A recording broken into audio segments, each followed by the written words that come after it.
Hey, Garrett, thanks for joining us today. We'll begin with Andrew Jones. Go ahead.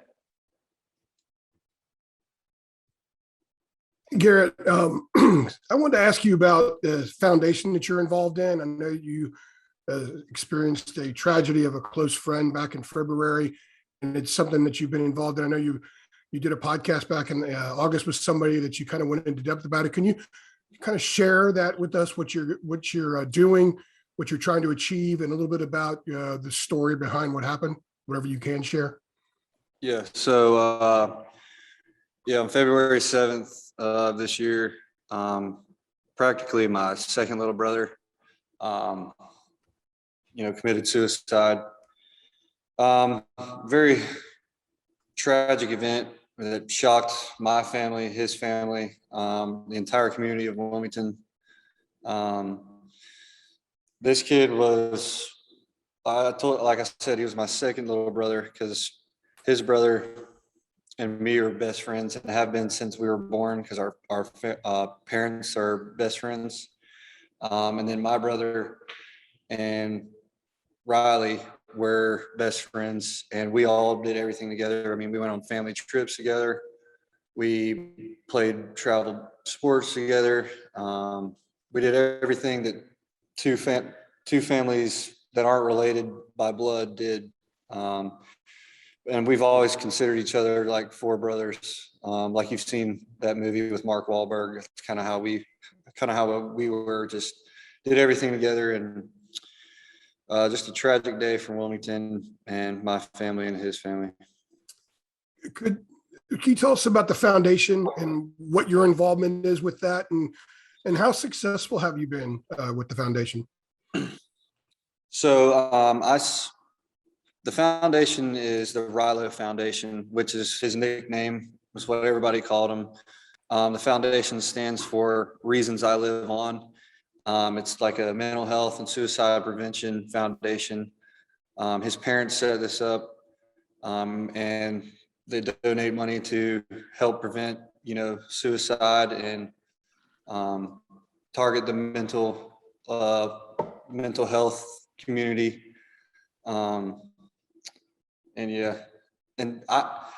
signed with a marketing agency and loyalty above all. And actually my representative within that company is related to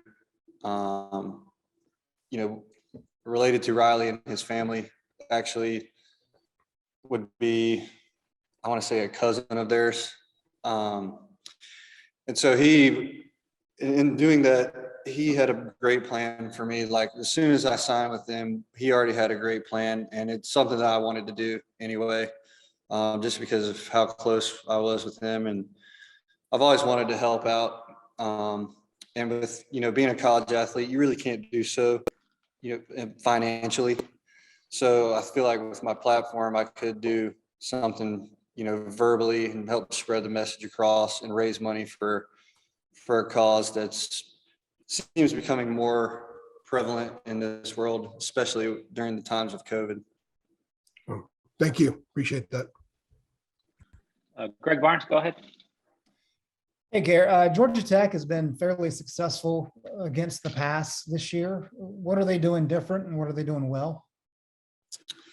So Georgia Tech actually kind of runs something. They've shown something similar to what Virginia does. So they've got looks where they've got the three safeties back there, one of them being like a ghost safety or like a star. So that's one way they've done that.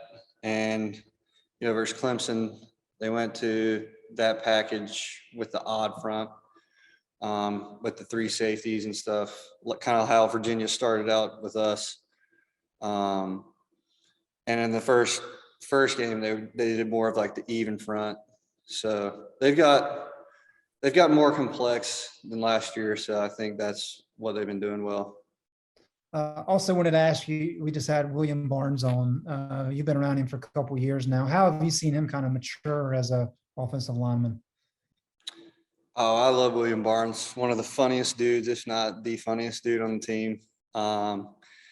I don't know if you saw some of his touchdown celebrations this past week, but if you go back and look at the highlights, he's got some unbelievable ones. But Will's really matured. I think when he first came, you know, he was kind of, I don't know if he particularly loved the process, you know what I mean? But now I think within the last year and a half, you really seen him grow and be more confident in his ability because, I mean, he's a freakishly strong kid, great athlete. And he's just had so much more fun with the game. Like he was very animated out there this weekend, just had a blast. I think when Will's having fun is when he's playing his best football. Good deal. Thank you. Our last one for Garrett comes from Ross Martin. Hey, Garrett, as a super senior and leader on the team, what was kind of the discussion within the locker room following Virginia Tech to kind of get to where your offense obviously improved a lot against Virginia? I mean, and obviously you're close to Brian Anderson on the offensive line. I was wondering, kind of take us in that locker room, those conversations to get y'all back on track against Virginia offensively. I'm sorry, I missed the middle part of that question. Could you repeat that? Basic question, just the conversations from how y'all performed against Virginia to kind of get to where y'all were much more improved offensively against Virginia Tech and Virginia. What kind of went on in the locker room to get y'all back on track offensively, run game, blocking the offensive line? Well, I think first things first is that we've played a year without any crowd noise, and you go into Virginia Tech and, you know, they're known for the crowd noise. And so we're kind of, you know, our team's pretty young, so we're kind of caught off guard by that. But also I think we were just pressing too much, you know, and when you're uptight, you're not going to play your best football because everybody's thinking, everybody's wanting to do well and stuff like that. But when you just loosen up and have fun, and that's what we've talked about after the Virginia Tech game, is like you can't get tight just because of one loss. You know, you got to go back to who we are and what this team is. And this team all get along extremely well, like the best I've ever seen. And we all have fun. And that Virginia Tech game, you know, you could sense some tightness amongst the team. I don't know if it was because of the crowd or just because it was an away game, first game, whatnot. But after that, we all just came together and we're like, we just got to calm down and be us, you know, and everything else will take care of itself. And I think you saw what we can be when we do that on Saturday. You know, everybody's just having fun, coming together, and don't care who gets the credit. Everybody just does their job. And yeah. Thanks. All right, Garrett, thanks for a couple minutes. Appreciate it. Yep. Appreciate y'all. Y'all take care.